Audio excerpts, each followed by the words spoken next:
The hymn was not even finished yet, and I could already feel my body preparing to move. Not my mind, my body. Some deep, trained instinct that had nothing to do with thought at all. Church would end in 11 minutes. And I already knew, without looking at a clock, without anyone saying a word, exactly what I was supposed to do the moment it did. I could smell the bread already, even though it was sitting untouched in a basket 3 rooms away. I could feel the exact weight of the coffee pot I would lift in a few minutes, the particular ache it would put in my forearm by the time the meal was over. My whole body was already living 11 minutes in the future, while the hymn behind me was still being sung. I had been doing it every single Sunday for 6 years, and I did not question it once, until the Sunday I finally did. My name is Katie. I was 27 years old, and this is the story of the rule nobody ever wrote down, nobody ever explained to me directly, and yet every single woman in our community understood with the same silent certainty. But before I tell you what the rule was, I need you to understand something about the shape of an Amish Sunday, because it is not what most people imagine. Church did not happen in a building with pews and a steeple. It happened in someone's home, rotating from farmhouse to farmhouse throughout our district, week after week, a slow-moving circuit that touched every family's life eventually. Long benches carried in and arranged in the largest room of whichever house was hosting. Hours of preaching, entirely in the old dialect, the same slow rhythm of hymns sung without instruments, stretching out over 3 hours or more. And then, when it finally ended, something happened that outsiders never see, and almost nobody talks about. The women disappeared. Not all at once and not mysteriously. There was nothing hidden about it, at least not in the sense of secrecy. But the moment the final hymn closed, a current moved through the room, and every woman who was capable of standing found herself pulled toward the kitchen with a force that felt less like decision and more like gravity. That was the rule, the unspoken one.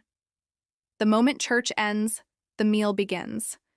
And the meal is entirely, completely, without exception, the responsibility of the women.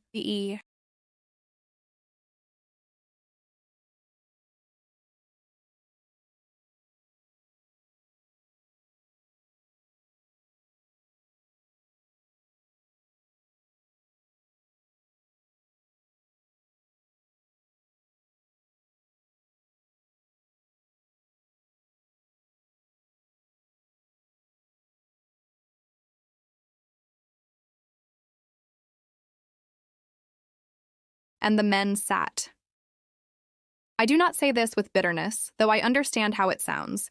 I say it because it was simply, plainly, the fact of every single Sunday of my married life. The men remained in the front room, continuing conversations that had started during the sermon, discussing crops and weather and community matters, while their wives moved in the kitchen preparing the meal that would, in 20 minutes, be served to them. Have you ever noticed a pattern in your own life so completely that you stopped being able to see it as a pattern at all? That is exactly what this had become for me. Not a rule I was following, just the shape of Sunday itself. I did this every Sunday for 6 years without ever fully examining it. That is the strange thing about rules like this. They do not require enforcement because they require no thought at all. I simply moved when the hymn ended. My body already knew. Then came the Sunday everything changed. It was an ordinary week, nothing marking it as different from any other. Church was held at my sister-in-law's house that particular Sunday, and as the final hymn closed, I found myself, as always, rising with the current of women moving toward the kitchen. But this time, I do not know exactly why this particular Sunday and not some other. I paused.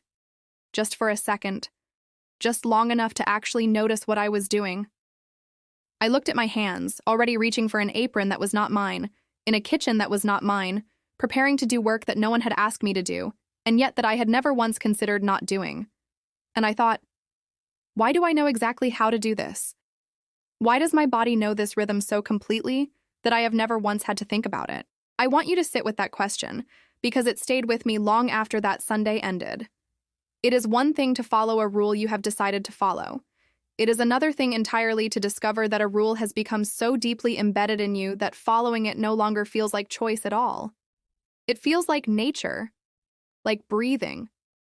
I did the work that Sunday, same as every other. But something had shifted in how I was doing it. I was watching myself now, the way you might watch a stranger, curious and slightly unsettled by how well she knew what to do.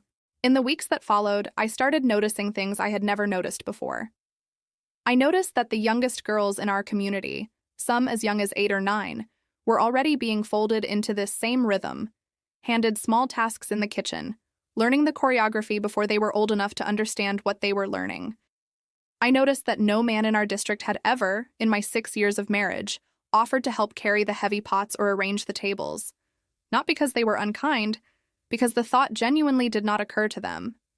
The kitchen, after church, belonged to a different world than the one they inhabited, and neither world had ever seriously questioned the boundary between them. I started asking myself a harder question. Not whether the rule was wrong. I am not sure that is a question with a simple answer, and I do not want to pretend otherwise. The harder question was whether I had ever actually chosen it, whether any of us had, or whether we had simply been shaped by it so early and so thoroughly that the choosing had happened long before any of us were old enough to notice it happening. I talked to my mother about this once, carefully. She had followed this same rule her entire married life, 40 years and counting, and I asked her if she had ever resented it. She thought about the question for a long time before answering, long enough that I wondered if I had overstepped by asking it all.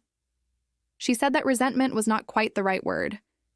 She said what she felt was something more like tiredness, a bone-deep tiredness that had simply become part of the texture of her life, so constant that she had stopped identifying it as separate from herself. She said she loved the women she cooked beside every Sunday.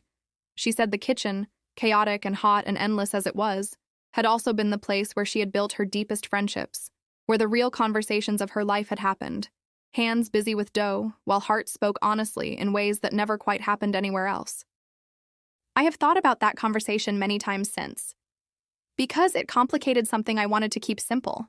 I wanted the rule to be purely a burden, something to resent cleanly. But my mother's answer reminded me that the kitchen was also, in its own complicated way, a place of real connection, even as it remained undeniably, unequally distributed work. I still do it every Sunday. I want to be honest about that. I have not stopped following the rule. What has changed is smaller than that, and in some ways more important. I no longer do it without noticing that I am doing it.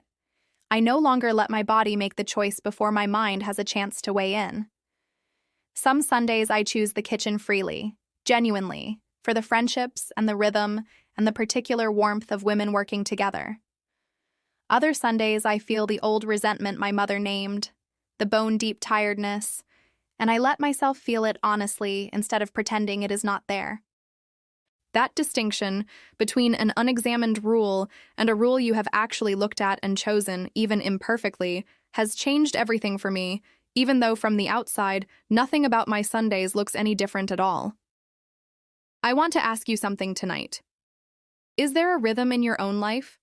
A role, a task, an expectation that you follow so automatically you have stopped noticing you are following it at all?